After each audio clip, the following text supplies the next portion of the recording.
Yo, what's going on, people? Welcome back to the channel. Welcome back to Saeed TV.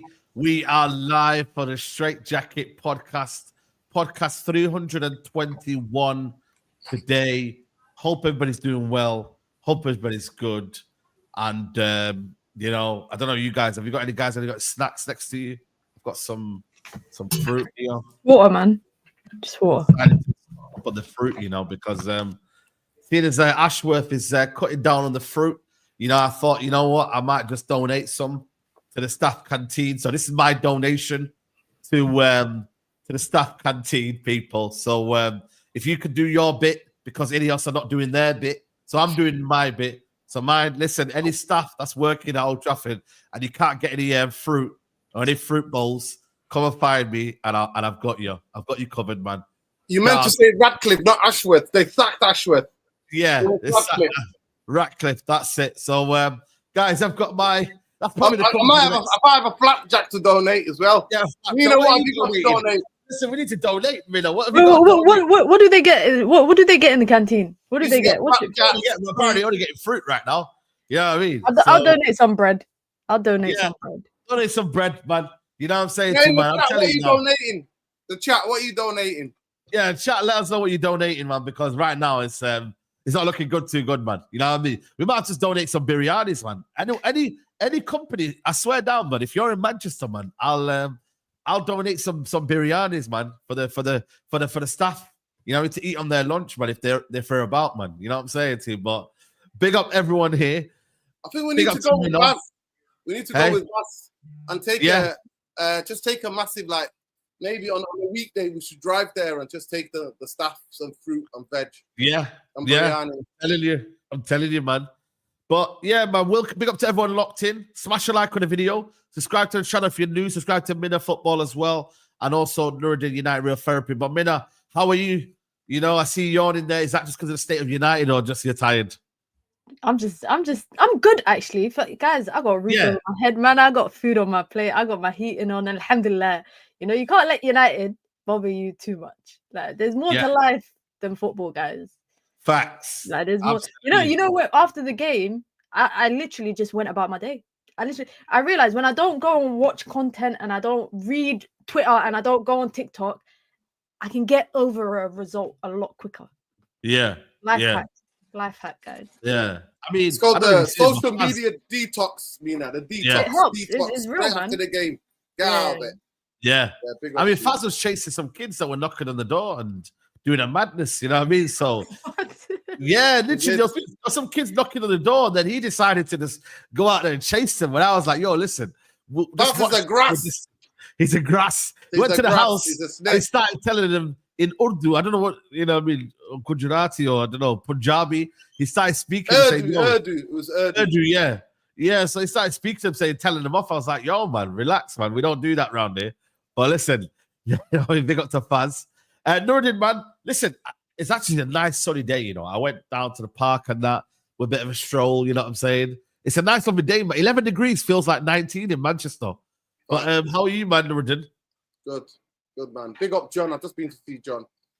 Yeah, big up, John, my neighbour. He's having his big up tomorrow, so yeah, big up to him, man. He's a warrior. Hopefully he'll come home soon. Yeah. But other than that, good, yeah. Good. Well, crampy. Well at the end. Yeah, well. When it comes about it personally, I'm good. Every day sunny in Manny is a good day. Oh, massively. When it's sunny in Manny is a good day. To me, I love the sun. You know, I was born near the equator. Most of you know. You know, I need that vitamin D. So I got a bit of vitamin D today. So big up to everybody. Smash a like on the video. Yeah. Other than when it comes to Manchester United, we're just strugglers, innit? Struggle. You know what? Guess what? What one of the WhatsApp groups is called? People. Yeah. It's called the Suffragettes. Suffragettes. You know. It's actually called that. That's you know, it's called the Suffragettes. Yeah, Suffragettes. The Suffragettes. And that's what we are. You know what we are? Suffer a lot, innit? We just suffer a lot, innit? Yeah. Painful FC. Painful. Car crash FC. Absolutely, man. Absolutely. Big up to everyone locked in, man. Let's get you through this, man. Man United announced mass redundancies and job cuts, the latest in Man United's cost-cutting measures. Man United announced plans to transform its corporate structure as part of a series of additional measures to improve the club's financial sustainability and enhance operational efficiency. Man United is to transform its corporate structure as part of additional measures to the club's financial stability and operational efficiency. The transformation plan aims to return the club to profitability after 5 consecutive years of losses since 2019. This will create a more solid financial platform with which the club can invest into men's and women's football success and improve football structure.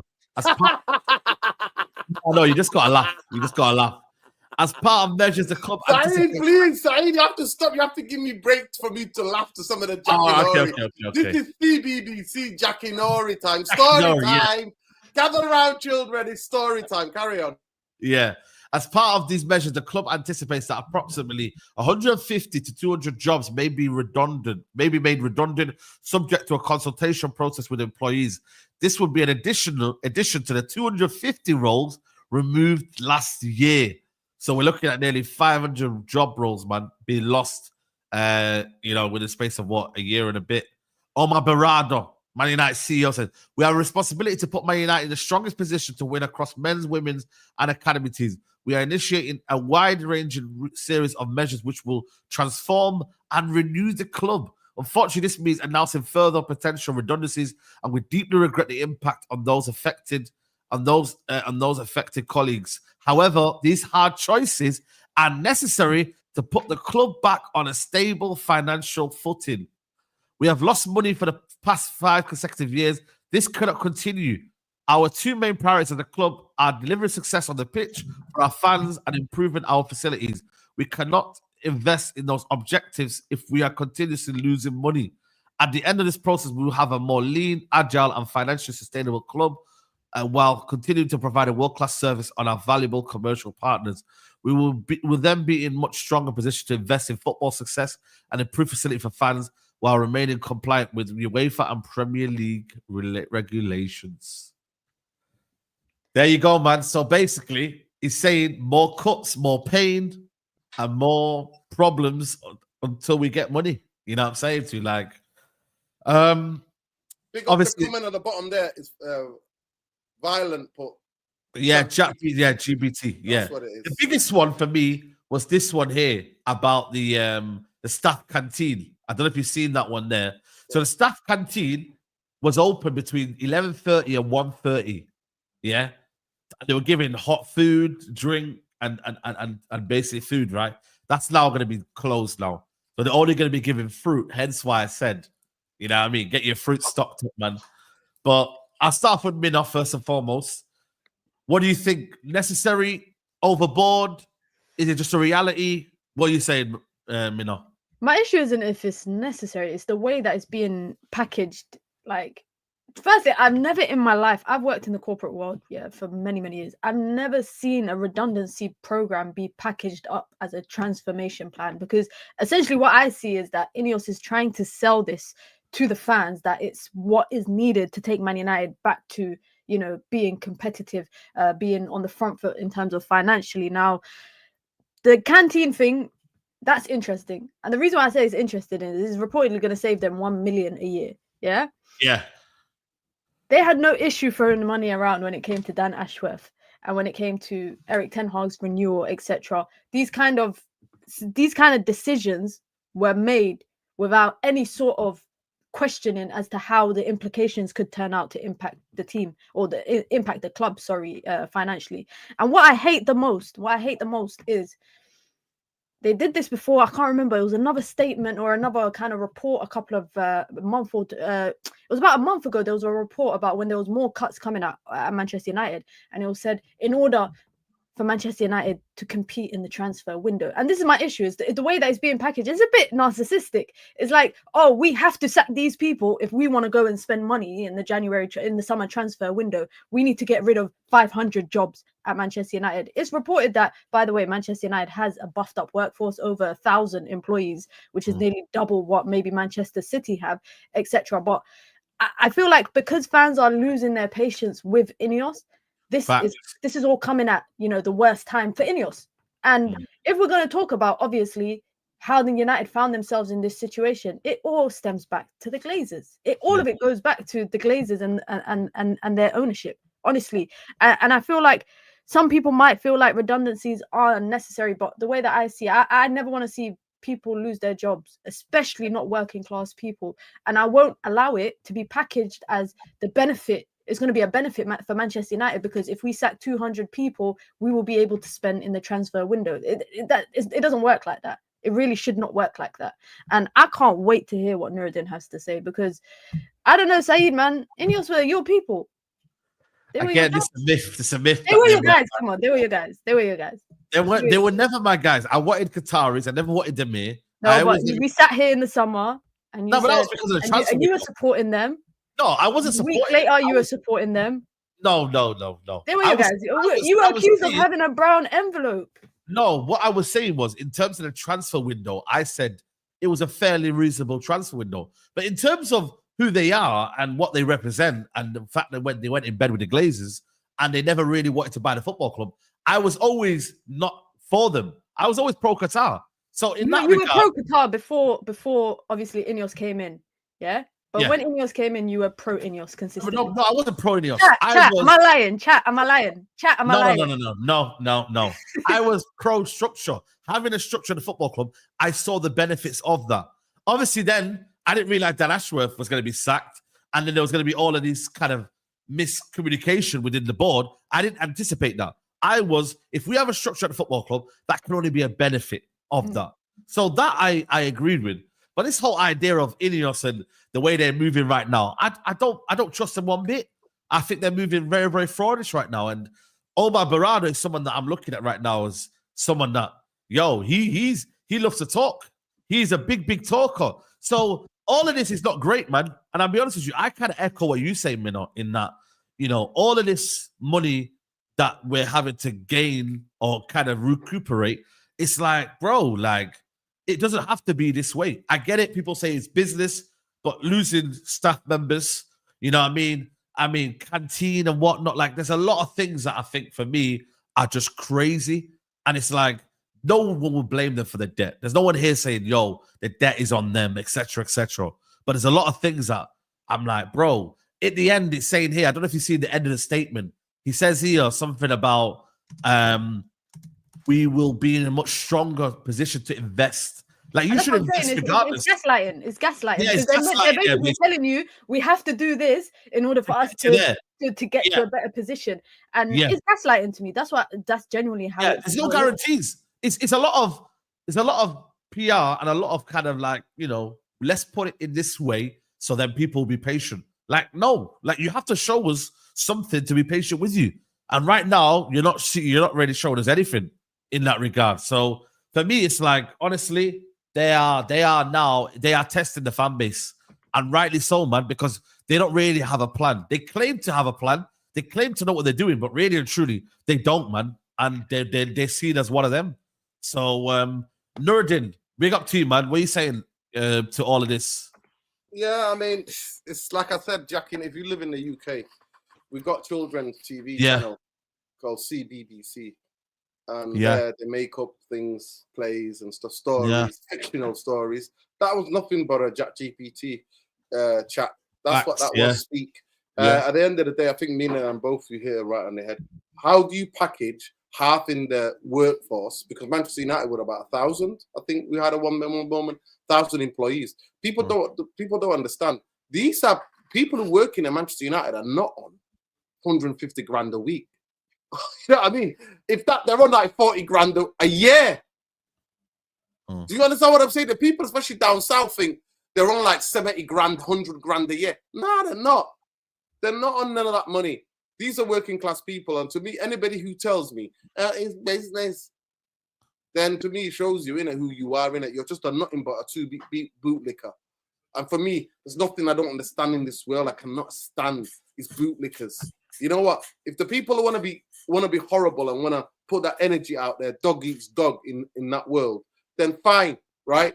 They have to live with themselves. It's the other people, it's the simp who simp for them and go, but this is business. This is what they have to do. And who will then take that statement and go, well, I suppose they have to do something.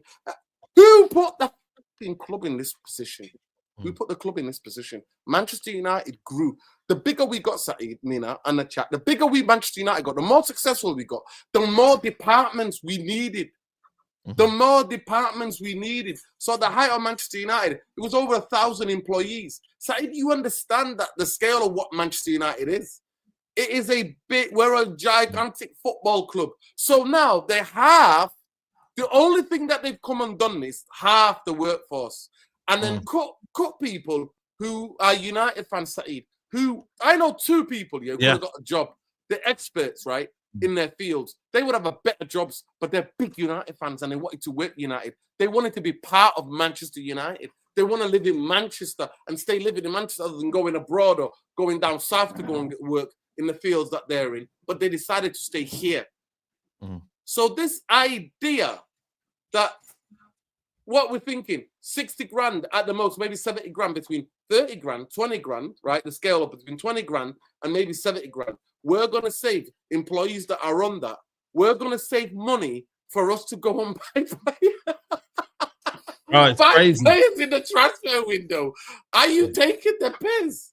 Are people taking the piss? Like, I don't know what is going on. I don't know how deluded you have to be to think that that is gonna, them sacking, that is gonna equate for Manchester United being successful on the football pitch.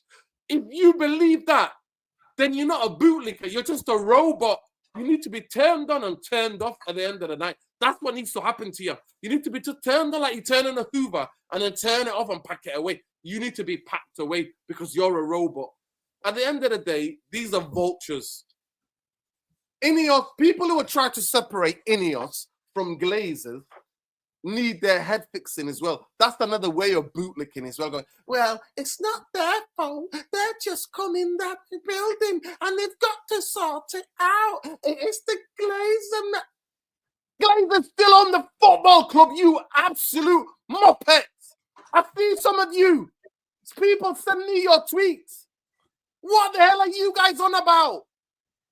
If Glazers could not have done this, Saeed, they went for the British PR, put in a Manchester and back in Manchester. He's putting a United. That's what I don't get. When he says the working class person, when he says the working, as well, you know what the man thing is? He said he's a working class person. You know, he's going to put the Manchester back in Manchester and all that. I think that's where as well, that fake image, No, it's all these Ben Jacobs and these minions, these minions, these Ben Jacobs and these other pricks in the press side. All of them say, Jim is a vanity project. He's out of his depth, Saeed. You tell me, one was Nice. When did he take Nice to the Champions League? Forget the league title. What did Nice fans say to you on us? What did they say to us? Yeah, no, they overpromise and they under-deliver. And I sent the warnings. I sent warning signs out here. Dodgy Dave and this muppet now, Jim, have cost. Mina just talked about the money wasting Dan Ashworth. Almost about 6 million, apparently. They're going to 4 million to get him in and a couple of million to sack him. Ten Hag, 14 million, nearly 15 million to get rid of him, right? His coaching staff cost almost maybe $1 million between each. And then they pay 11 million to bring in Dan Ashworth. So why is the financial? This is what I'm trying to say, bro. So who's caused this? When people are like, it's domestic Glazers, have they? Who's making this mess?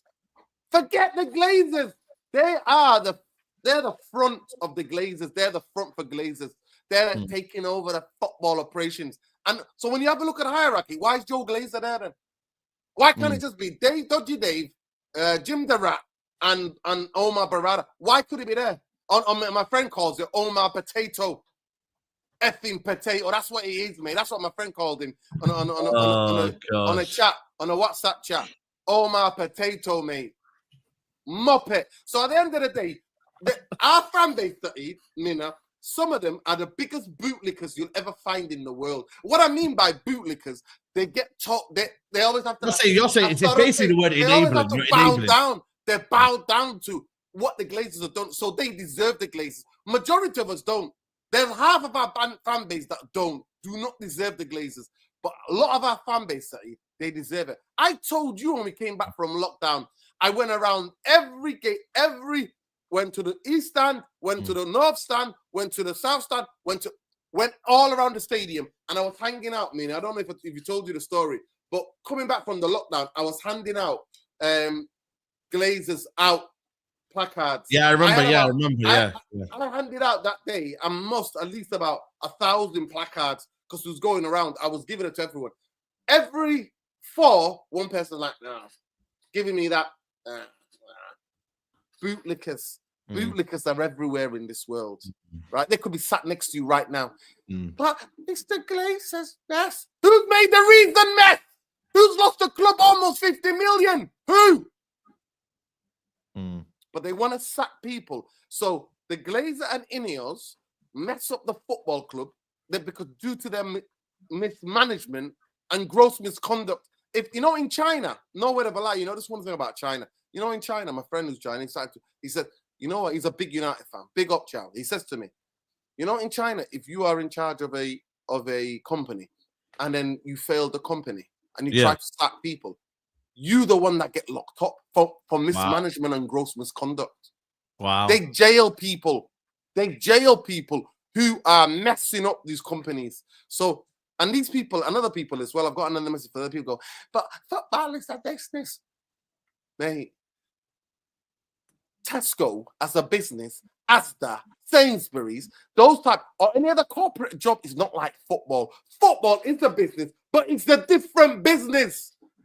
Majority of owners who own football clubs put their own money in. Majority of football clubs lose money. And you read it, Saeed. They want basically INEOS and the Glazers want to cream up. They want to get the dividends. So by any means, whatever happens to get the dividends back, that's what they're doing. That's what they mean when they say we want to get the football club in financial footing. F that. At the end of the day, I think people who believe this BS. No, but for me, it's like all that money that was wasted, on Dan Ashworth and whatnot. Like this is the thing, the sacking of Ten Hag, man. These things here. I don't know why they don't talk about this as well. Like what? Why didn't they make that in the statement? You know what I mean? If you're gonna be transparent, say you lost money through sacking the manager and whatnot. Like this is a joke, man. And I think for me, ultimately, they're saving face right now, and it is dark times right now at the minute, man. There is no end to this. Listen, we're never going to know how good or bad Stein Ashworth was. But he said to them, if you get in Amarin, the squad you've got is not compatible for the football that he wants to play. That got him to sack. Yeah, possibly, yeah. You know what? And I was telling everybody. No, it's true. I think that's what got him. But I think it was him and Barada. Barada wanted to make a statement. Barada was clashing. Jim Ratcliffe wanted, people just to make decisions. So he flew to Portugal to get Amarim in, and Dan Ashworth wasn't for it because he just said it wasn't a good idea to change managers halfway through the season, bring in a completely different style of a manager. I think he wanted Van Nistelrooy to stay as the interim and then go for Amarim in the summer, which you're looking back at now and you're thinking... Makes sense, Mina. Makes sense. Yeah. They spoke to Amarim in the summer, De Zerbi and Tuchel, and they realized then it's not compatible with football. What changed? Why did you keep Ten Hag on when everybody and their nan knew his days were numbered out here? He could have gone out in a blaze of glory, FA Cup in the pocket, boom, see you later, Ten Hag, go out on a high. Instead, he's making statements today telling me he misses Old Trafford. You're a piss take, mate. You're laughing to the bank, mate, with that 14 million. I need to watch that 14 million, tomorrow, 15 million, mate. You're laughing to the bank. And you know the maddest thing about him? He's from a millionaire family anyway. Yeah, no, he's got a rich brother. He's got a rich brother. Yeah, no. His whole family are millionaires. Are millionaires. Okay. They're wealthy family. The other thing I just want to say, and a lot of the fan base, Mina, and he swallowed it and was speaking and saying, "Oh yeah, that's how you act. You move fast and get rid of it." No, because Ashworth. First of all, if I'm bringing you in as a CEO, Mina, I'm getting you to pick your team. Why am I imposing a director of football on you while the buck stops with you? Why am I saying to you, hire this money? That's what I'm saying to you. Dodgy Dave hired Ashworth because they went to a couple of meetings and Ashworth listened to that muppet, that Dodgy Dave, Mr. Inhaler, if you know what I mean. Go and leave that cheat. He's a cheat. Dodgy Dave, that's what he's called. They had a He's chat dodgy. He's about well dodgy, the man. He's well marginal dodgy. gains in cycling, and Ashworth probably was like, "Yeah, that sounds very good." There, Dave. He's told him to stop living in the past already, man. He's saying, "Yo, did you hear it or did you see that, Mino?" He said, "Yeah, about the past of United, and they want to disassociate themselves from." You know what? They want to eradicate.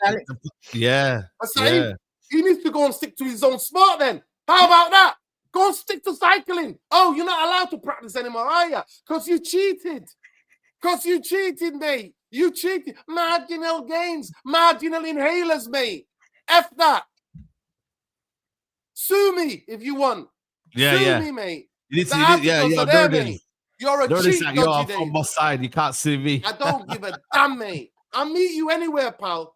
Bring your inhaler, no problem. Bring me the car park. Nah, mate, meet you at the inhaler where you can get the inhalers, mate. That's why I'll meet him. At the end of the day, stick to your own sport, mate. You know nothing about football, so give it a rest about history. You know nothing about this football club. You're only there because on a fucking technicality, because Jim the Rat is your friend. Marginal gains. Where did marginal gains get you in the boat racing? Where did marginal gains get you? The Formula One. Where did marginal gains get you, mate? Nowhere. Where are they getting these? Where are they getting the Swiss team? Man, these are third in their league, to be fair. They're doing well at the minute, but I get what you mean, yeah. Are they going to win the league? He came and promised they're going to win the league and they're going to compete for Champions League. That's what they promised. They sacked 6 managers in 6 years. Yeah. And they turned one of them to director of football. How about that?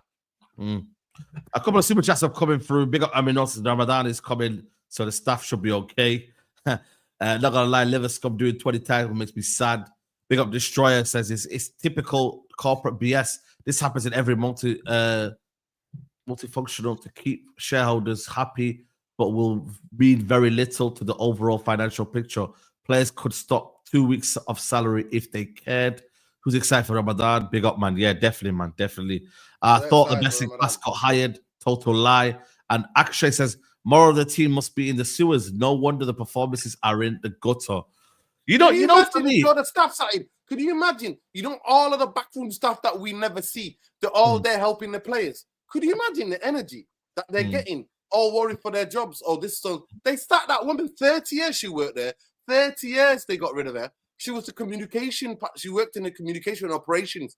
They sacked her 30 years. So I'll say this, just close, for me to finish. I'll say this. I have never, please, if you can, get in touch, right? Get in touch with me, Mr. Structure, on Twitter, right? If you can tell me one football club where you slashed and cut have made a one football club to go and be successful again. Manchester United need to get rid of the debt and they need an investment. They don't need broke billionaire. They don't need no broke-ass billionaire who's doing it for the vanity. And again, there's no kind of talk about how they're gonna get rid of the debt, man. That's the biggest issue as well. You know, you could talk about cost-cut measures and all of that, but when are you gonna get into debt? When is them transfer? No, Ben Jacobs was telling you something. INEOS might absorb it with INEOS there, the INEOS company. They'll do something. Yeah. The credit card, the credit card. Shut up, mate. Absolute, all this fraudulent. I'm onto all the INEOS PR. All of them. I'm onto them. So you were getting hooked on as well. You shut up as well. You were like, yeah, we're back. Don't tell me. Don't tell me, Nuruddin. I know you were part of that as well. You were part of that. We're back. We're back. No, I never said it. Listen. INEOS where? You got hoodwinked, mate. You got hoodwinked. And I was telling everybody on there, I was telling everybody on there, hold your horses. I said full sale only. What are you talking about? I wanted full sale. About the football structure, the best in class. Yeah, because I wanted football structure with a flag. No, but I said, hold on a minute. I said I wanted football structure. Why can't I want football structure? We've never had that. We've never had football structure in the United. Yeah, obviously. Yeah, hindsight's a wonderful thing. Hindsight's a wonderful thing. How did I know hindsight? How did I predict it? How did I predict it? Did you know that Dan Ashton was going to leave after? No, I said I don't see it. I said these people are incompetent. I made a video, 3 videos talking about what they've done in Nice, same level of incompetence. You're the one that know told us about this guy anyway, so I don't know what you're talking about. You're the one that's talking about. You know, you found the information after Jim Ratcliffe when he was dodgy, and now I found out that he's dodgy now as well. So it is what it is. Everyone finds out late. You know what I mean? You're the one that introduced me to Jim Ratcliffe, and then you found out he was dodgy. Yes or no? Yeah, and I went straight away. I told everybody. Yeah, that's what I'm saying. Right now, we've been shown. Yeah, but right now we've been shown that he's a dodgy guy, and we're now holding him accountable. That's what we're doing. We're literally based on new information and new evidence. We're finding out this guy is incompetent, and therefore this is where the energy's changed. You know, at the start it was a case of right, okay, what are they going to do differently? And right now they're not really doing anything differently. They're not, other than they claim to be cost cutting and doing all of this and doing whatever they need to do. Really and truly, are they doing anything different? And right now, it's not. So that's where we're at right now. You know, it's down to us as a club. What we're going to do? The protests aren't working. You know what I mean? We have to do something drastic. That's why we deserve a relegation. And that's why it hurts me that the bottom 4 clubs are not that great this year. That's why it hurts me. Because, like I said, half of the fan base and the Glazers and INEOS bootlickers deserve to go down. That's what they do. They deserve it. No, but that's someone saying they're protests. But the thing is, protests don't do anything. I'm telling you now. I'm telling you. I need to keep an eye on Saeed's incomings. I need to check out his accounts. Because I'm telling you, there might have been some Omar Barada links with him and Rance as well. Listen, Rance, I'm coming for you as well. Listen to me. Listen to me. I have been in the car park, and been saying INEOS, get a grip, INEOS, fraud watch. I've been there. You see me. I'm putting my season ticket at risk, my whole life at risk. Man. I'm in the car park shouting on my ones in my Jack Jones. Now I might have to pay money to do my match reaction on the car park now. Yeah, it's that peak right now. I might not be here soon in the stadium because right now what they're going to do is they're going to try and get the people who have a voice against them, and they'll make sure you're out. So if they can get staff out, why can't they get season ticket holders out? You know what I mean? You don't know. Do you know, Nuruddin, if you miss a game now, they will threaten you for the next ticket. You know what I mean? So if you miss a game now saying that you can't miss it, they will threaten you. So they want to threaten us to get out of the football club. So if they can do that to the staff, who's to say that me and you are going to last at Old Trafford? Who's to say that? I don't think I'm going to last. You're not going to last. So if you're not going to last, then I'm not going to last. You know what I mean? So really and truly. Well, they might. It will depend if they see your videos when you were dancing with the flag. We're back. Then they might be like, all right, you know what? Let him off. Let him off. He did a bit of propaganda for us, so let him off. The propaganda was for the structure. It wasn't for Jim. He was even dancing to Somali music with that flag. You know that? I remember. Yeah. I remember. It was some dancing like that. I remember. That wasn't for INEOS. You were dancing to Somali song with the flag. I remember. Wallahi, I remember that clip very, very. Which one? No context. What you remember is me doing the whole prop for Qatar. There ain't no flag for Jim Ratcliffe. I tell you that. You know what I mean? To Qatar, what Sheikh Nazim's son, tell him to help to save us. You know what it is? He said he can't speak much because they still want to buy the football club. That's what he said to me last time. He said to me, I can't really say too much because they want to buy the football club, and anything that puts them into disrepute, then they're gonna be liable for whatever. So they don't want to speak too much right now. You know what I mean? I wanted to do an interview with him. Real talk. I messaged Sheikh Jassim, his son. I said to him, yo, I swear down. I messaged him. I got him on Instagram. I said to him, can we do a little one-to-one interview? Follow him. Yeah, he follows him. Actually the son or someone from the royal family? His son and his cousin follow me. So I said, yo, can we do an interview?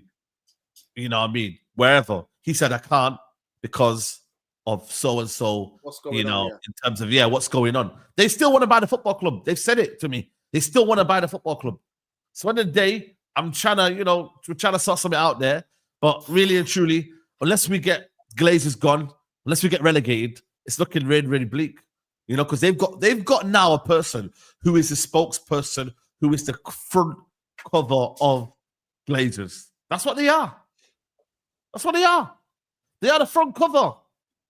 So, and today I saw Liverpool fans out and about. Oh my God, they're unbearable. They're unbearable. And Big Steve, is he on the Big Six tonight? Where's Big Steve?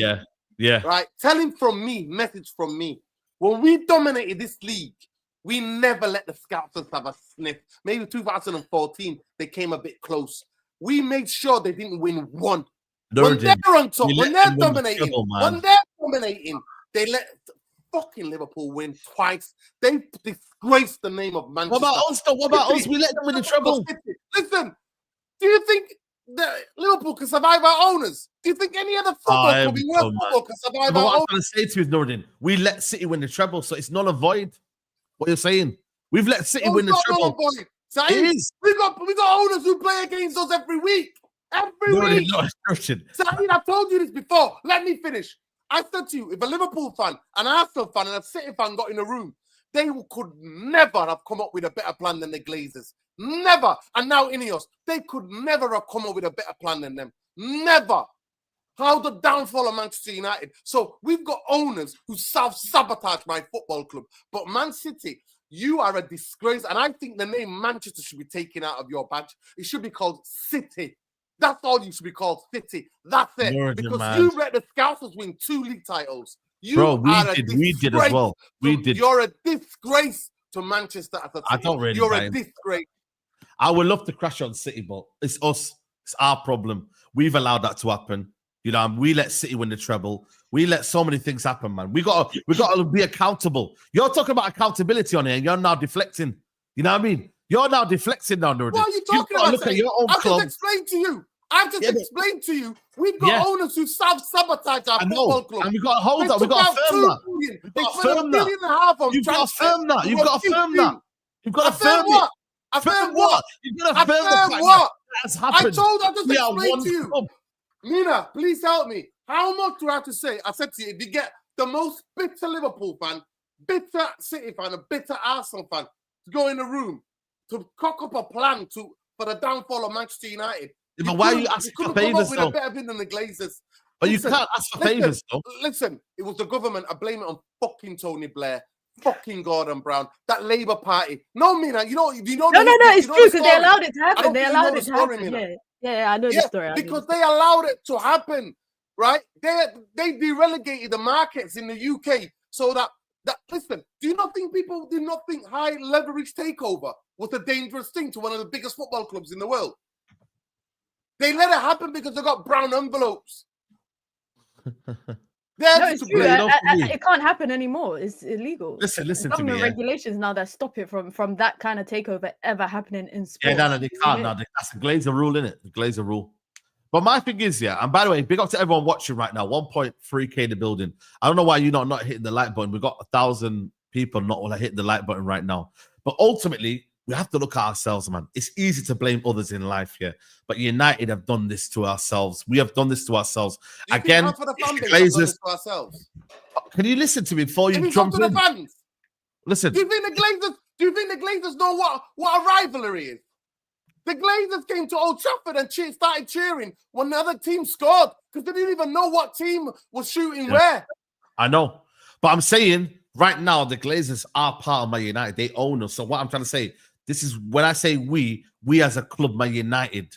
This is what we've done to ourselves, right? No, we haven't done it. The Glazers have done it. The Glazers have done it. Yeah, I'm just saying in the same category. No, I'm not putting the fans. I'm just saying Man United have done it to themselves. No, so the Glazers have. Why don't you want to say that it's the Glazers? The Glazers have. I'm saying it's the Glazers. I'm saying it. I'm saying Man United as a whole. When you talk about Man United as a whole, what I don't like is like you're blaming Man City. You can't blame Man City. What can you blame Man City for? That's my biggest point. You can't really blame Man City. Yeah, cool. We can say you've allowed them to do that. They've won 4 in a row. So that's why I don't really like to do all this pointing and this whatever. Liverpool have won it. And you know what? Sometimes you need to see that reality, Nordin, for us to understand where we truly are. Maybe it's going to take this. Maybe it's going to take this for fans to realize what shit we're in right now. Maybe it's going to take this for people to do more protests. Maybe it's going to take this for people to do more walkouts. Because I think United fans, we're kind of caught in this idea of we've won 20, they've won 19, so we don't have to do anything. That's what I think. Sometimes we're kind of comfortable because we know we got something to shout about now. Now that we can't shout about treble, now that we can't shout about 20 times, now it's going to be like, yo, cool. Right now, you have to do something in order to make change. And I think sometimes we've been in that comfort blanket And it's like now the reality is hitting you in the face now. Liverpool have won a title. They're probably going to win 21, 22 before Man United even win anything. So now the reality is going to hit you in the face, and you fans deserve that. And we all fans deserve that. Simple as that. If you don't have, if you're all talk and no action, ain't going to happen. And for me, I look at protests not really being a big impact on what's going to happen. I believe walking out, not going to the stadium, is going to cause a bigger impact than protests. Protest happens, you have the mega store still full. If you actually go and walk out, 20,000 people walking out stadium, you know how much impact that does on Sky Sports or whatever. INEOS see that and think, right, they're not happy. You see what I'm trying to say? So we need to do this. We need to apply this right now and say, yo, we must have change. We must do it right now. And if it's not going to do that, then we're all in this together. So it is what it is, unfortunately. You're gonna have to do something drastic, man. These little protests we're doing now, it's not gonna work, Norridin. So unless we do something drastic, the situation will still remain the same. And relegation would be an ideal situation for everyone. Is that gonna happen to the season? No.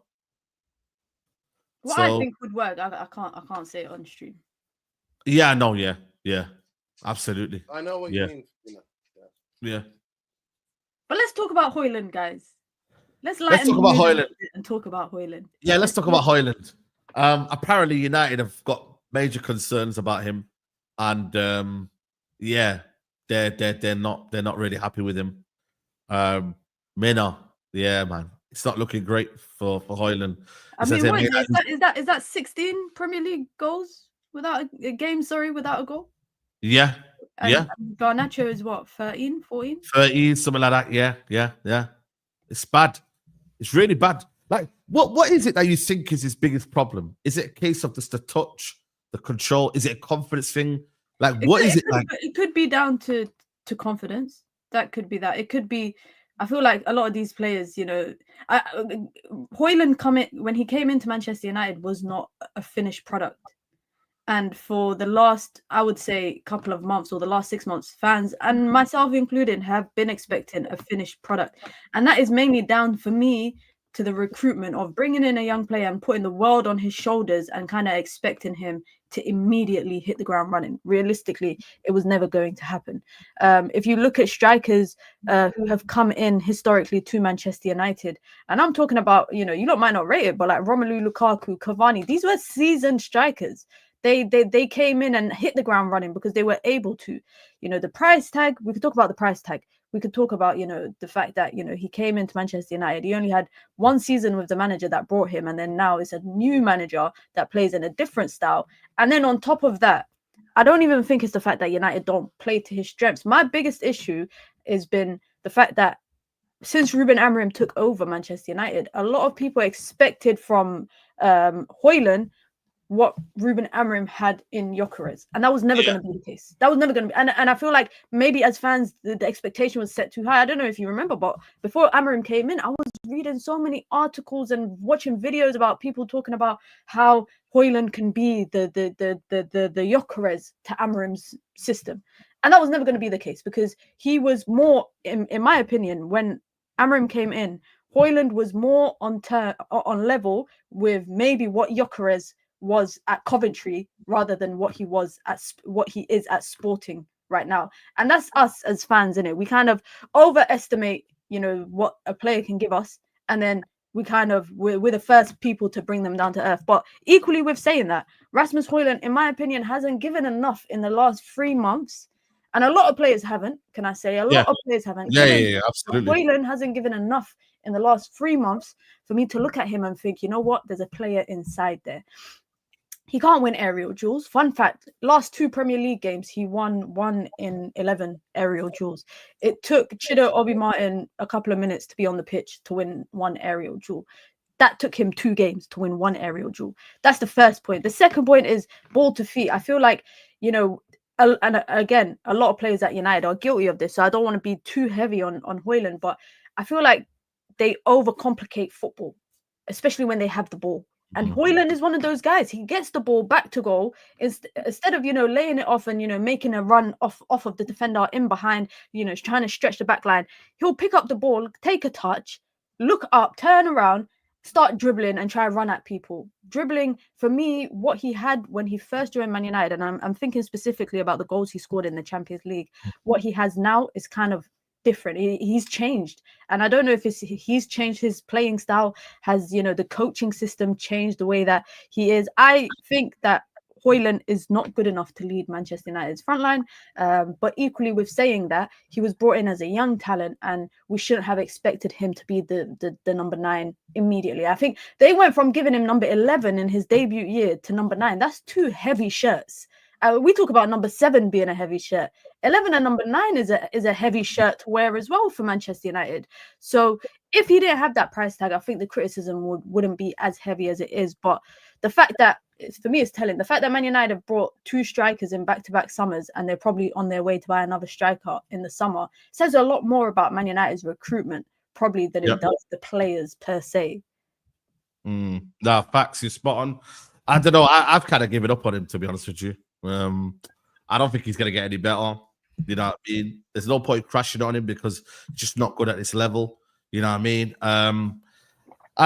Yeah, like I don't buy into this argument as well that he's gonna get better as he, you know, people going like, you know, where was Gyökeres at 21? Like, please, like, allow this.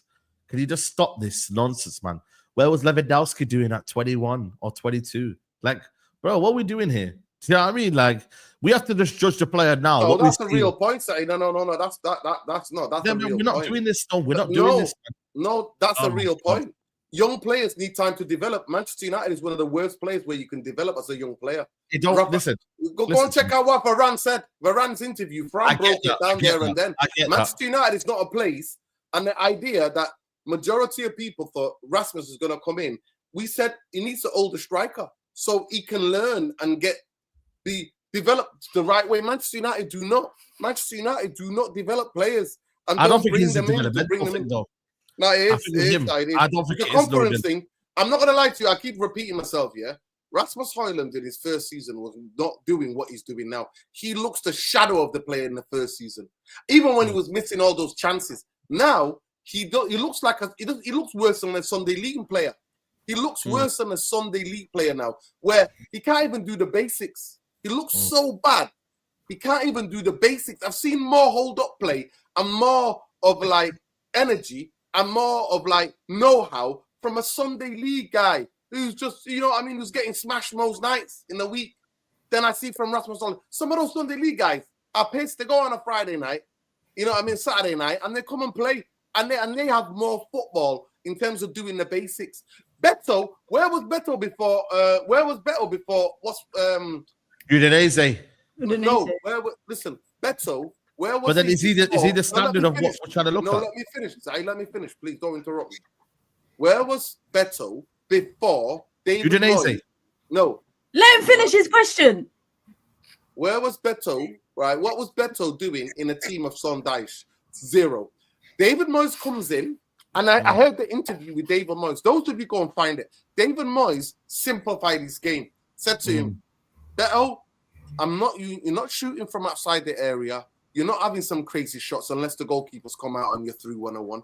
I want you to be in the box and I want you to react. So they work on reactive skills. Beto now is one of the most formed strikers in the Premier League. Saeed, where was Beto on the Sondage? Nowhere, because he had 0 confidence. And if you go and speak to Everton fans I know, he wanted to get the F out of the football club. He was asking to be sold. He was begging his agent to get him a move somewhere. So the point I want to make to you is that don't just think, I know that you're all emotional and I know the feeling because I'm like that sometimes. The way Rasmus looks right now, he looks 10 times worse than the first season when we had him because now he's got 0 confidence and nobody's speaking to him. I don't know if Amarin or coaches are saying to him, just do the basics. Just touch it first time, touch it back to the one midfield and make the run. Yeah. He can't even do that. Instead, he's back to doing UFC.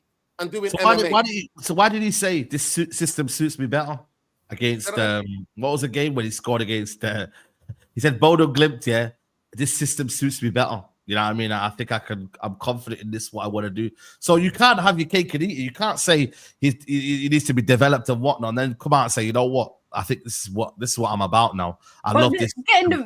Developing a player doesn't, it doesn't stop. Like, I think as a footballer, you're always developing. So to assume, him saying after the Bodo Glimt game, which I think that's the last. Is that the last game that he scored in?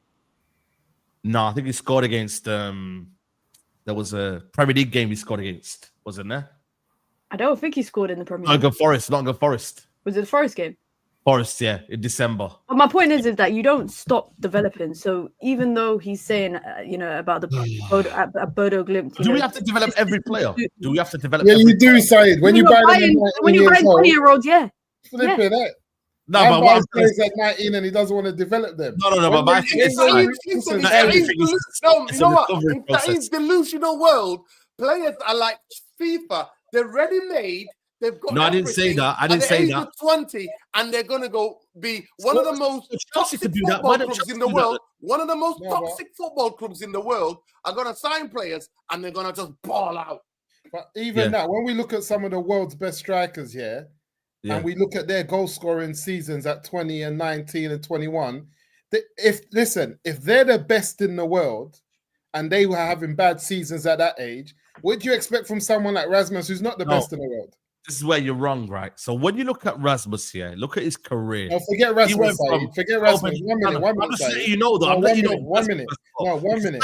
Compare him to. No, 1 minute is this though. Your point with Rasmus is that he doesn't score enough goals. Is that your issue? His overall game. It's not about scoring goals. Okay, cool. So his overall, cool. His overall game, but his overall developmental game with all the forwards at Man United is a problem. We've said it. It's not just we're not like everyone else is developing well. Why ain't Rasmus? Who's developing well, Saeed? Yeah, but that's why we need to get better quality in our team. It's not about the quality. Something has to change in Man United. We can't listen. Players can't keep on leaving Man United and developing better elsewhere. They stay at Man United. They don't develop. Rasmus, Wayne Rooney. How many goals did Wayne Rooney score in his first season at Man United? How many did he score in his second season? These guys are on Rasmus numbers. But you're just bigging them up because you're just excited about what happened in the past. Wayne Rooney comes in at Man United every year. Wayne Rooney comes in. I will give you an example because you said example, right? Marcus Rashford at 19 years old. Yeah. I called him out. I said, "Yo, this guy ain't it," and I don't believe for me he's going to be good enough to be playing for Man United in how many years and whatnot. You could have said at that point it's a developmental thing. But we've seen every single year his inconsistencies in the game. Yes or no? But he's still one of our greatest. But he's still in there with the top goal scorers for Man United. But what I'm saying to you is, you could understand if a player is good enough or not at a certain age. You can say, you know what, it's not good enough for you. You would have said the same about Goalkeeper though. But say, when the players that you want now, when they were playing at this age. Was you so excited, like this Goalkeeper guy that you keep on calling for? When he was Rasmus, the same age as Rasmus, was you so excited about him as a footballer? But it's not about that, though. I'm talking. No, it is. Because that guy there, that's his job. He went to Brighton, then went to Swansea. He did his trade. No, but when he was there, was you looking at him like, yeah, that's the guy? No, that's the guy. No. But what you're not understanding. You look at Hojlund's career. He went from Copenhagen, jumped to Man United, jumped to. That's not his fault. But that's what I'm saying. Manchester United. You can't be writing him off. You can't be sitting here. Hold on. Go on. I'm saying Manchester United have bought a striker that's jumped the stages. That's what I'm trying to tell you. I'm not going against that, but I won't sit here and say that Hojlund at 25 years old won't be scoring 15, 20 goals a season. No, I'm saying when he's like 25, 26, and if he goes elsewhere, no guarantee of that. But there's no guarantee anywhere. But I'm not going to sit here and say he's not good enough. He won't be able to do it. I just feel like we're at the wrong. You know what it is? Manchester United for me is not qualified. We are the wrong club to tell anybody that they're not good enough. We've told Di Maria is not good enough. We told bare players that came to Man United. We have this. Di Maria was good enough. He was at Real Madrid. Of course, he was good enough. But we have this, but if we have this invisible standard that we keep on telling people that they're not good enough for, when we're sitting 16th for the league, this is who we are. I've seen Hojlund though. I don't know if you've seen him at Atalanta. He was poor, man. His overall game wasn't there. I've seen him. He was a top goal scorer in the Champions League. Oh my god! In the group stages.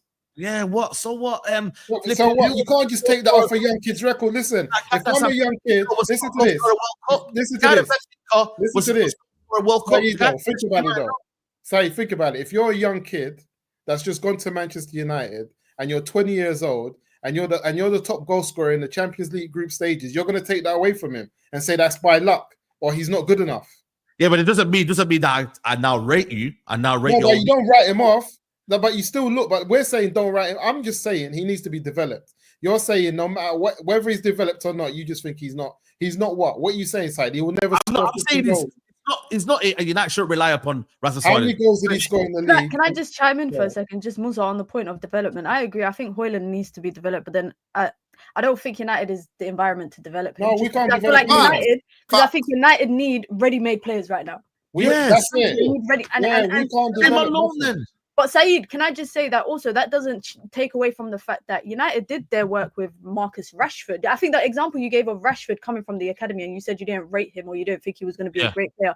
That's different because that's their academy kid. So he's come through the ranks of Manchester United. By the time he gets to the first team, maybe right now he doesn't know what it means to play for the team. But at that point, he knew what it meant to play for the team. So I think the development might have been different, number one. Number two, that's your own asset. So it actually benefits you if you develop that asset in comparison to an intangible asset that you've brought for 70 million and you're like, you know what, maybe we don't have the environment to develop this player. But in terms of developing, yes, Rasmus Hojlund can develop 24, 25, 26 and become a good goal scoring threat or a good centre forward in terms of all-rounded play.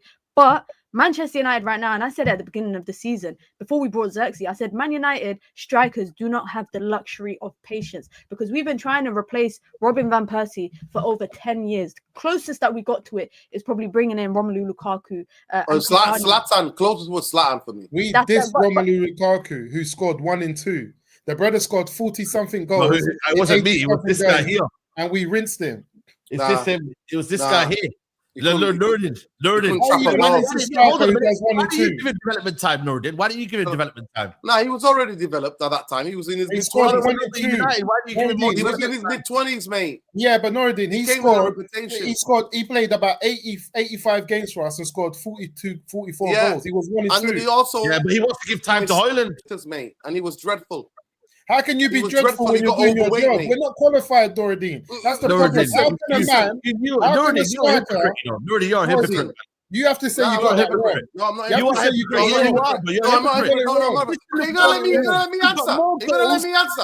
Are you gonna let me answer? Are you gonna let me answer? Are you going to let me answer? Are you going to let me answer? Is it undervaluing? Are you gonna let me answer? Right.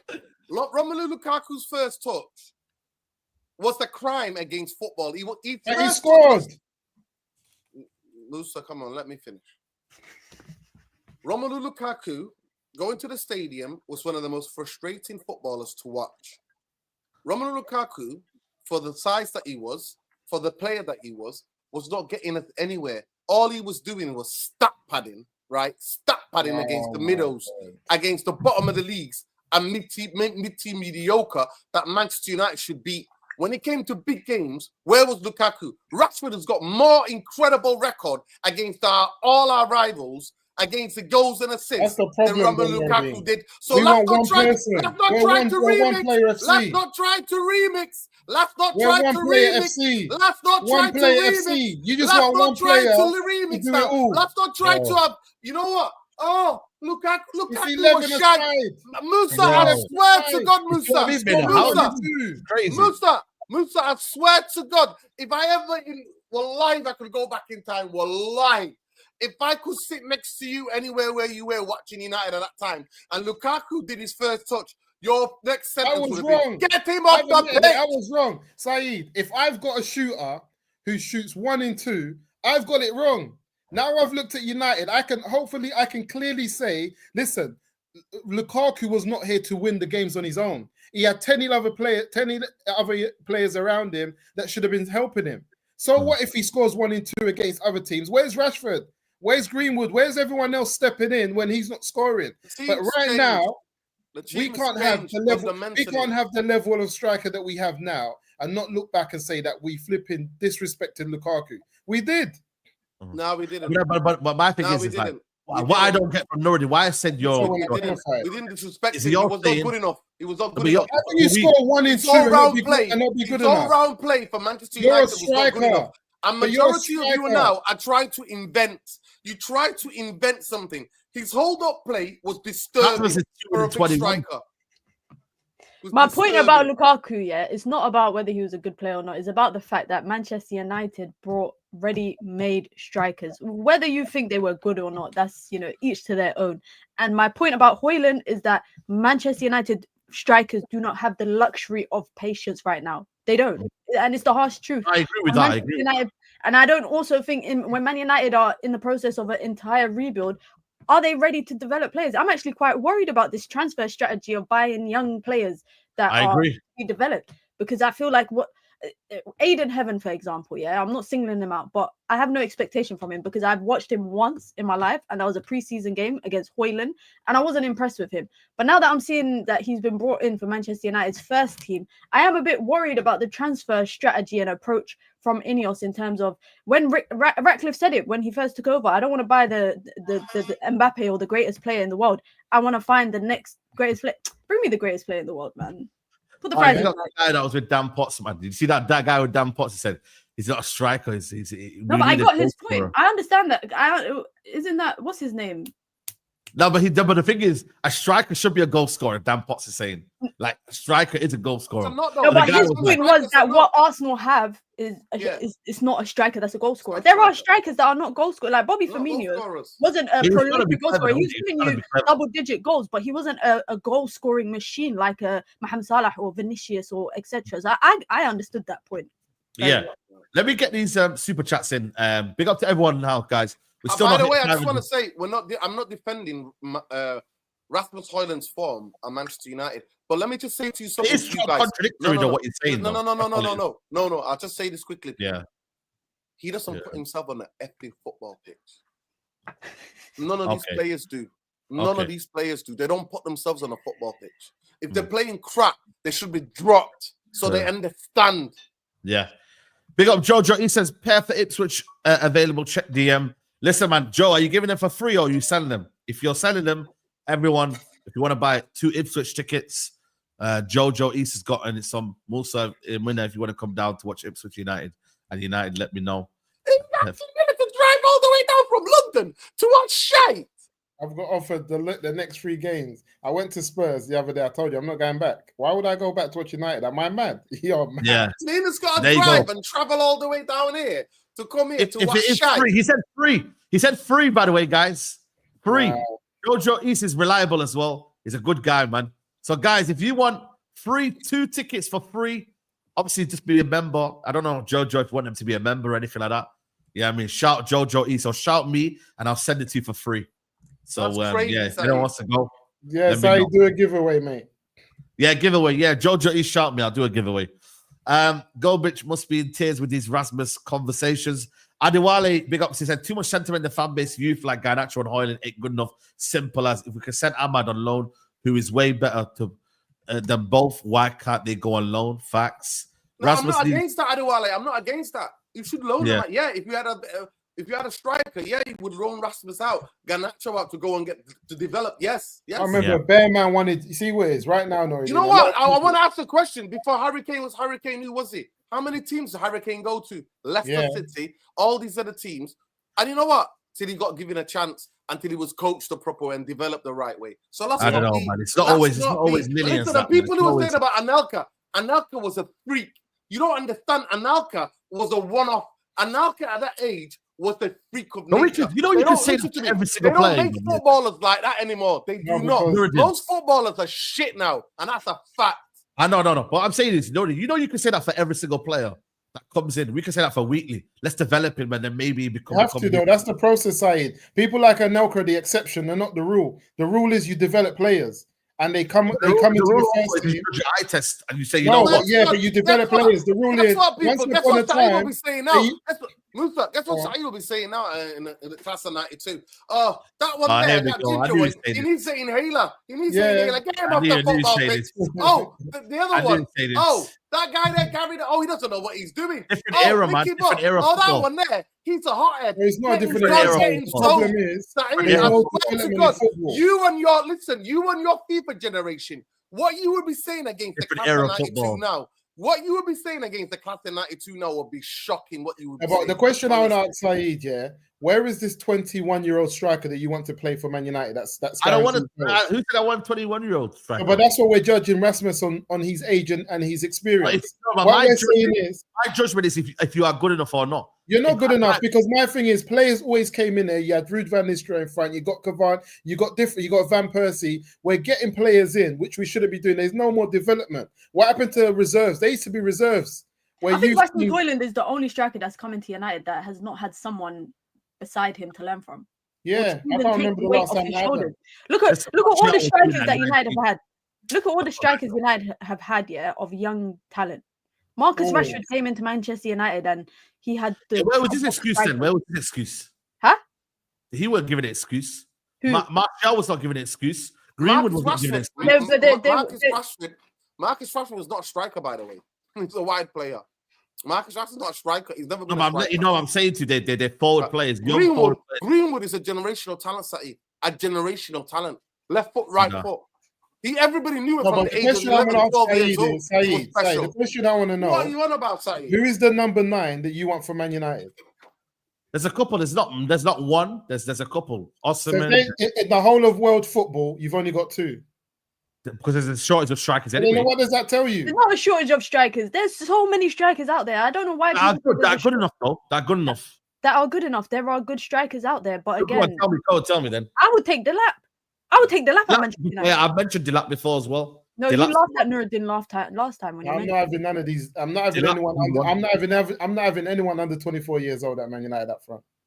If Mina wasn't here, Mina keeps the shortage of good strikers. Mina keeps a record.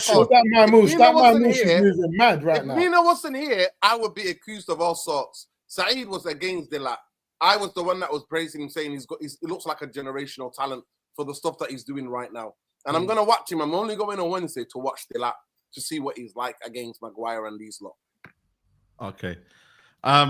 Big up to Adewale. Said too much sentiment in the fan base. I think I've read that already. Ronnie Judge says Rasmus needed someone like a Kane to learn from. 70 million striker. That is not a development striker. Adewale says people only bring up age when they're shit. Top excuses for this. Adewale is making noise, bro. That's just. And Adewale said Lukaku is far better than Hojlund. Hojlund was a backup striker for 8th place Atlanta side. Just because he scored 10 goals does not make him a good player. He's trash. Hojlund went 17 games. I don't think anyone's saying Hojlund is better than Lukaku. Nobody's saying that. We're not saying that. I think Nuruddin's saying that. I'm telling you now. Telling you now. Nuruddin would have Hojlund over Lukaku. Lukaku was disrespected. I've realized. I'm sorry for everything I said. Lukaku was disrespected. You can't score 1 in 2 at a club. Yeah, you can't. Yeah, but you can't also take back what we all said. This is the problem. We all do this revisionism, right? Lukaku. Don't say because we're not qualified. When was the last time we had anything good at Man United for us to know what good looks like? Salah was the last proper striker underperformed in his second season. Then Oli came in. Oli didn't trust him, put him out wide. What was his numbers? That was the reason why he didn't really like him. His numbers a lot of it was down to coaching as well. A lot of it down to coaching. Oli didn't really favor him, didn't really want him, and then we end up moving him on. You know what I'm saying? And with all of by the way, we got our money back. By the way, we got our money back. We got our money back. With all of the nonsense, with all of the nonsense he endured, he still managed to score 1 goal in every 2 games. What else? Bring Ronaldo back because he scored 18 goals. Bring back Cavani back because he. But there's a different age. He was at a different age. If we had Lukaku now, and if we had kept him, we wouldn't be having these goal droughts. He will still be scoring goals. Lukaku did the best thing for himself. He found out. This is how techie he is. Saeed said, Saeed said that Osherman's not good enough for this club. What did I say that? He said this. Wallahi, I remember you saying that about Victor Osimhen. What I said was No, I understand why Saeed's saying that. I understand why he's saying that. I understand. Osherman. I was chief Osimhen in couple of years ago. I don't know if you remember. I remember. Yeah. But when I Doing look a at what Napoli Man United once are now, I am a bit struggling because he needs service. When I look at our team right now, You don't especially provide with the any Amra system, there will be a situation where, like, he will struggle in this United team. You know what I mean? There will be. He needs service. He Like, he needs a lot of volume. Like, he needs service. I've seen him make the best out of a bad ball many a time. Where with who? I've seen him many a time. He gets the I ball. don't think we're great enough for Osimhen. That's why maybe I've seen him score goals many a You time. know what?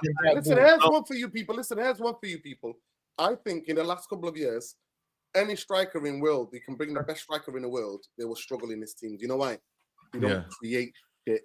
But I don't think striker is the necessary We don't thing. create anything. We don't create. We need to get in this system. We need number 10s that are creative. We need wing backs that can isolate people. We need more other problems for me because the team will start scoring goals. Not just relying on just one person. So for me, and by the way, the club are leaking this out because they understand the fan base are not happy with him. So they're throwing this. See, when you're number one, while they keep playing him, but you know what? Week out. When your number one like defensive midfielder has the ability of Ugarte, you're finished. And I kept on telling you, look, when your best defensive midfielder only has the ability Ugarte has, I swear down.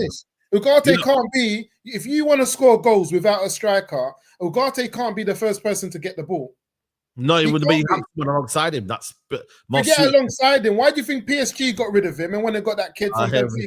Here we go, man. Listen, Ugarte. If you're only worried about, hold on a minute. PSG let go of Colomwani.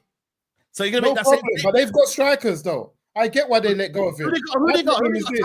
My problem is they played Dembele as a false nine. Luis Enrique don't really use strikers. Number 9 though. They got bare players. Luis Enrique don't need number 9s. He don't really need number 9. Yeah, but this idea of someone go when you're best number 6, when you've got a player midfield only for tackling, you've lost the plot already. Just for tackling. He's not just good at tackling, man. What else is he good at? There's other parts of his game, you know what I mean, that he's good at, man. Obviously, for us, I'm not saying Ugarte has to be the number one guy. Edison has. You see, if you want to play in that position, it has to be Edison from Atalanta. That's the type of player you want. Be the first person to tackle and get the ball. He has to have more about him. It just can't be. Ugarte is a good squad player, no problem. What it is, Ugarte goes to another club and does well. What are you gonna say then? Saeed, do well where? He's not saying that. He's not saying that Ugarte is a crap player. He's saying that. No, you haven't heard this guy. No, because you're not listening to him. He's not saying that Ugarte is crap. He's saying that when his only skill set is there to tackle, how can he be the first player to back the ball when he doesn't have the ability to do that? That's what he's saying. I get it.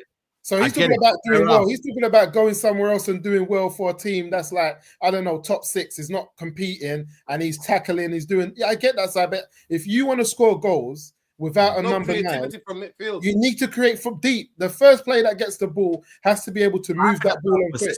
No, I think that's down to a system thing as well.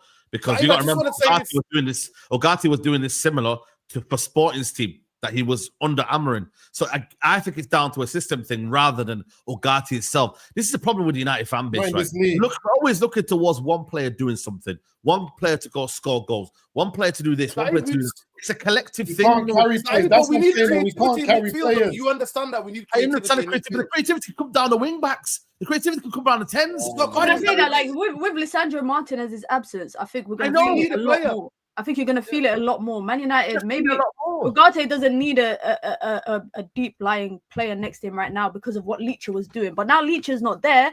I don't know if you don't realize De Ligt can't do it. Mizraoui can't really do it. Harry Maguire can't really do it. Did you see De Ligt on the weekend? De Ligt didn't want to be on a football pitch anywhere else but the football pitch. But my thing is, like, everyone looks towards Ugarte, yeah, and I get it. He's an easy pick on you. But you don't remember, like, we need to have creativity from our wing backs. We're not getting that enough. We don't get enough creativity from our 10s because they're not impacting the game enough. Like, there's so many areas that we need to get creativity from, right? And build from. It's like the striker situation. A lot of people think that when we get a striker, everything's going to be fixed. It's not. It really isn't. Like, there's so much in this Man United team that is broken that it's not just one striker going to solve everything. I think the striker would be my last of my probably my needs right now. You know, if we could get 2 10s, get wing backs, get a progressive midfielder, I think for me then we'll play a lot better. Cool, we might not score many goals, but the wingers, so the 2 10s, will help us score goals. Konya, go get me a goal scoring 10. You know what I mean? Like Arsenal haven't had a striker for last couple of years, but they're always one of the highest scoring, you know what I mean, teams in the league. Yeah, because they play as a team, they create as a team. They play as a team. So listen, Musa, what have you got to say for your boy Onana? Onana, last game, I still say that he should have got help. He should have got help. Yeah, this is what I'm saying, man. He should have got help. No accountability, man. No, one thing is this though. Listen to this. Let me say this. Let me land. Onana makes a save. He's got defenders there for a reason. They don't back him up, and Saeed wants him to go. Maguire doesn't help him, to be fair. You have to help him. He makes the first save. The next thing is for the flipping defender to come and get it. He's always into the play. It's not. It doesn't matter, Saeed. He's made the save. Where are you? It doesn't matter. Where are you? Why are you watching for? Also important because you're saving the ball and you're putting it into danger. I make a save, and you're a defender ball watching. Why are you watching me for? No, I get what I'm saying, though. You still have to have accountability about Onana, the way he saves. Brother, he made the save. The ball is moving. He made, whether you like or not, he made the save. And the save is like, it's not like the bounce was good. Like he hit it. It wasn't like, it's not like it was like there was no opportunity for us to flip and clear it. Last week, look at the save he made. Onana, listen, I was the gayer in.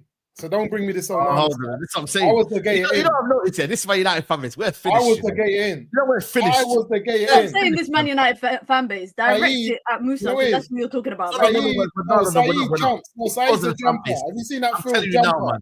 We're concussed, man. You said it. We're concussed. No one's taking accountability. It's cool. You're a jumper, Saeed. Let me say something, Saeed. My thing is, and I said this ago, and I said it again, we can still finish top 4 with Onana in goal. Onana's like the fact that you tell me we can't. Arsenal was competing with that kid. We've not been in top 4 with that kid that was making bare mistakes. We've been in there 2 seasons. We've not been top 4. So what's your point? No, but I'm saying that with what he does in flipping in goal, that's not stopping us from flipping competing. No, but he's actually costing us goals, though. Yeah, I think he puts his players in dangerous situations. No, my thing is, what are we doing here? Onana and the goals that he's let in, had we been scoring goals or winning games or actually scoring, if we scored like 2 goals per game, we wouldn't be losing as many games as we are. We don't score 2 goals per game. That's our problem. We average like 1 goal every other game. How many goals do we average a game? That's the problem. I told you I was the gayer in, but you lot going like, if we get rid of Onana, we're going to climb 5 or 6 spaces. We're not going to climb anywhere if we get. I'm also saying that we need to score more than what Onana's letting in. That's the logic. 100%. Bro, you know I don't get it yet. I'm saying this. Onana's my guy. How do we do this? You've spoken of Musa. How many goals has Onana let in? Musa. No, how many goals has Onana let in? Not team goals, mistakes. Musa, how many mistakes has Onana led to goals? Tell me, guys. Musa, you've spoken of. Mute yourself now. No, tell me, Noradine. Let me reply. I want to hear it. How many goals has Onana let in? Musa, you're doing the level of Johnny Cochran. How many? No, Noradine. How many goals? You're doing the level of Johnny Cochran. Any of you heard about Johnny Cochran, the guy who got Why don't you want to tell me then? That's what Musa's doing now. How many mistakes has Onana made that's led to goals? Can you tell me, please? Bro, there's too many. Now tell me, how many goals? Let me speak, bro. Because before your man came in, Saeed, before he came in, before Amarin came in, this guy had the most clean sheets in the league in the first 7 games. Are you blaming Amarin? Are you blaming Amarin? Of course I'm blaming Amarin. What are we doing out here? I told you guys, Amarin's on the chopping board, and it's all your fault. Well, listen. Let me just finish. Musa, Saeed, let me finish. Yeah, go for it. Let me tell you something to you now, right? There are basics here. Majority of our team, actually. So it's not just Udana. Majority of the team is not doing the basics. None of us can do the basics. And we saw Everton, lesser players doing the basics and actually the basics working for them. Now, I help out coaching sometimes. You know that I got 2 coaching badges, yeah? Not to brag, I'm just letting you know, yeah? But goalkeeping, I did a little bit of like session one time with a goalkeeping coach. Now, Saeed Musa and the chat, if you don't know who Johnny Cochran is, Google him. That's what Musa's doing now. He tried to get... I know who Johnny Cochran is. Yeah, they don't know. I'm talking to the chat. They don't know who Johnny Cochran is. So let me just say this. All of you understand and know goalkeepers from the age of 6, 7. You know when the ball is sometimes thrown to you. You know what? Guess what they're taught? They're taught to palm it, palm it out of danger. It's one of the most basic things our goalkeepers can do. Mina knows. Mina's play football. Saeed's play. Musa, you all play football. The best keepers, they palm it out of danger. I'm afraid I saw a goalkeeper. He's a break dancer. We bought a break dancer. And Musa, before you start, I said it from day dot.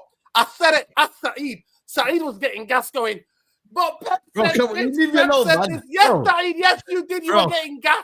We're going to play out from the back. No, really, you see this? I'm just getting someone who was the gay in become the number one. No. The gay had to go. Listen, I accepted. He didn't have to go. He didn't have to go. No, he did. He didn't. Listen, the gay. It cost to be fair. Listen to me. Listen, the gay for letting that goal in that got beat us. That let them do. He didn't have to go inside Nuruddin. Listen, he didn't. Listen to me. The gay had to go. Let me just finish. But Unana just does this, yeah. Unana, every time the ball is shot at him, I told Saeed, I've actually shown Saeed videos. Every time anything below and near his hip, he can't get it. Forget it. He's not getting that. He goes down so late. It's unbelievable. Anything that's shot at him, he parries it out of them, parrying it out of danger. So to me, he hasn't got the. The last game, I don't understand this. The last game, you lot all blaming Onana for them goals. No, I blamed him for the penalty and one of the goals because the way he palmed the ball out. Listen, let me get this last super chat before we wrap up, man. Ugarte is very limited. We need better. Edison should replace Ugarte. We should get Beleba from Brighton. Our 10 should be Cunha and Ibrahim Diaz. But then Beleba will die at his football club. Adewale, you don't understand. We're not getting Beleba. The football club is toxic. It's absolute toxic. Of course it does. When you blame Onana for the last game, of course it's toxic. You can't blame Onana for the last game. How are you bringing it back to Onana? We talk about Beleba and you're you guys are blaming Onana for the last game. We're not getting Beleba. Harry Maguire, flipping Saeed's Renaissance guy, is flipping. He's the reason that we flipping lost that game. Yes. I'm out of it, man. Beckenbauer. He told me Beckenbauer was back. You know what he's coming back. Got a show on United there called Revisionism FC. You know, I swear down, man. No, you get too giddy. Revisionism, Man United. We'll have a show yet. And all we'll talk about on the show. Like he called out. Listen, you know what I mean? I'm told us INEOS we trust. You on that show, right? Revisionism FC. You are part of it. Traps is part of it as well. I get Traps on the show. You told me INEOS we trust. I was begging for signings, and you told me, don't worry, INEOS have got this covered. They're going to make signings. We had a fairly good window, though. Do we not have a fairly good window? No, Musa, but Saeed said he didn't back INEOS, and he was waiting for them to do what they testing class, marginal gains, asthma pump, all of that stuff. Were you complaining about the window? Doggy window. No, not doggy window. I'm talking about the window in the summer. Were you complaining? But you said this window was doggy. You said we were getting free players. Supply of asthma pumps from we were getting free players. Saeed said we were getting Cunha. No, but the thing is, Musa, I want to know. I want to check that comment behind you.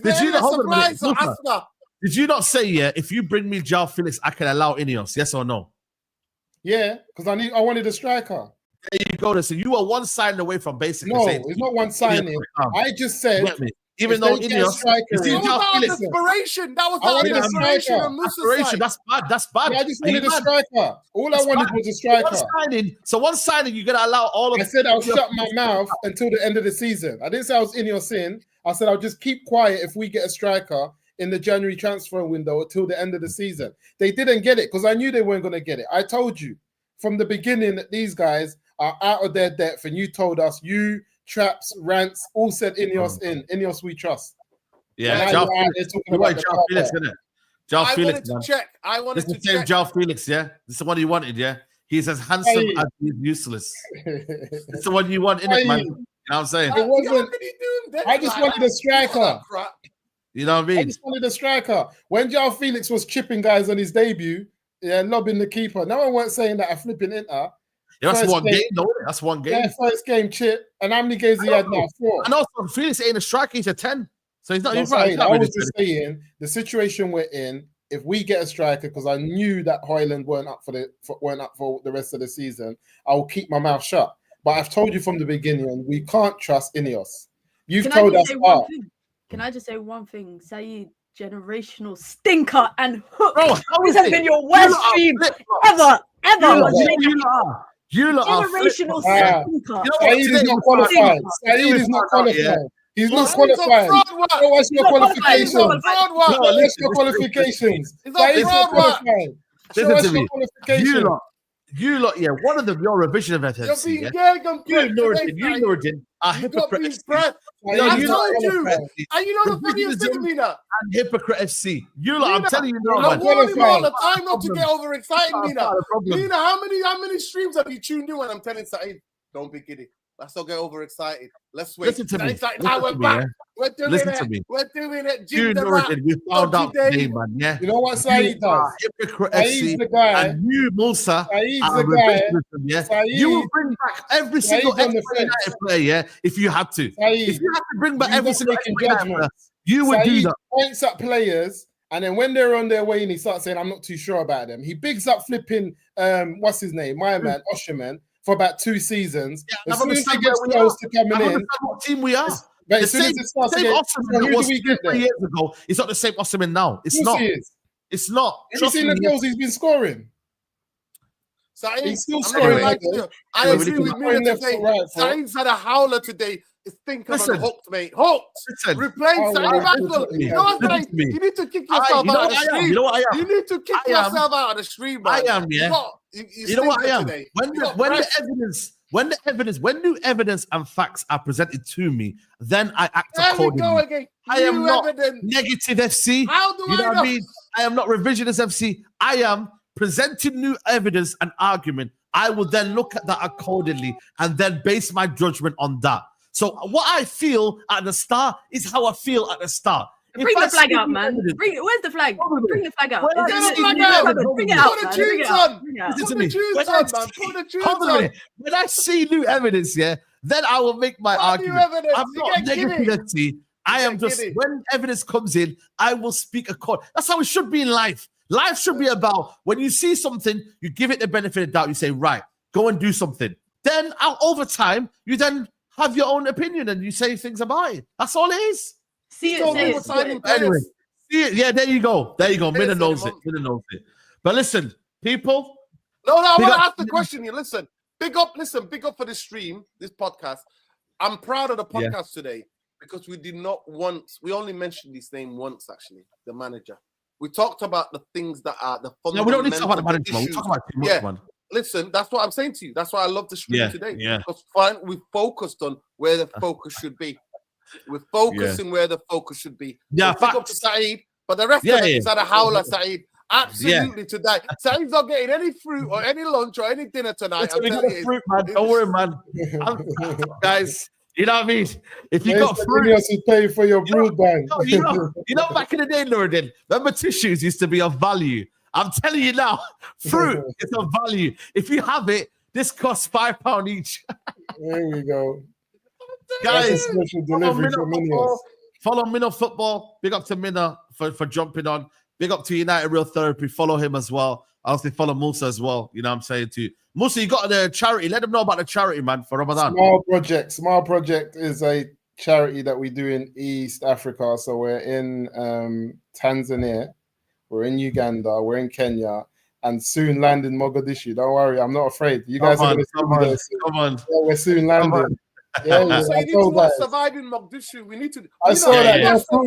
Lena, you need to watch it. So, I watched it, bro. It's propaganda, man. It's propaganda. No, When I but we go know there, about, trust me, we need to watch it so we could do a stream. So we gotta do a stream about it. Okay, we will. do a stream about it. You gotta watch it. Move, So, move, yeah, so you guys. gotta watch it as well. You gotta watch it. I saw some of it. It's propaganda. I don't like when they don't big up the motherland how they're meant to. I can't deal with it. Nah, man, listen. I'm telling you, it's not just propaganda, Mina. You gotta watch it because for the first time, you're actually hearing people who were there in Mogadishu. Oh, you need to watch. Who took care of business basically against the Marines and all these. Oh, that's Black Hawk Down. We taught them a lesson. It's called Black Hawk Down, Surviving Black Hawk Down. Oh yeah, I've seen that. That's big. That's on Netflix. Yeah, it's a 3-part documentary. Watch it. That's big. That one's big. Watch it. Listen, man, on your way out. Honestly, you lot are a disgrace. Guys, I got a dip. Big up Mina. Listen, you lot are in the chat are a disgrace. You know why you're a disgrace? Every other channel is talking about the manager. Our manager's not good enough. He's got to change the system. He's got to do it. Listen, you lot are an absolute fraud. Saeed, let them know. Original podcast on this channel. Show some respect. Small project. You are with Saeed. Yeah, let me put it in there now. Small the chat are on fraud UG. watch. You're on fraud watch. The chat. You're on fraud watch. 1 minute. It's small _project UG all together. There you go. People, make sure you check it out. Go on Musa's Instagram, people. You'll see it. See it.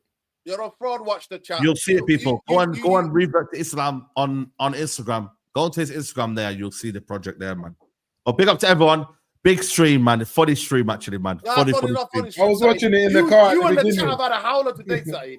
You and the howler have had a today. Hey, listen. You and the big chat up have had a everyone, howler. man. Listen, we'll be back. What podcast was it? You didn't tell the number. Oh, 321. Big. Big up, man. Big up, Special like on your way out. Special like on the way out. And you're on fraud watch, man. You're all on fraud watch, like Saeed. Nuruddin, big fraud watch, man. We're out of here. Take care, guys. Bye-bye.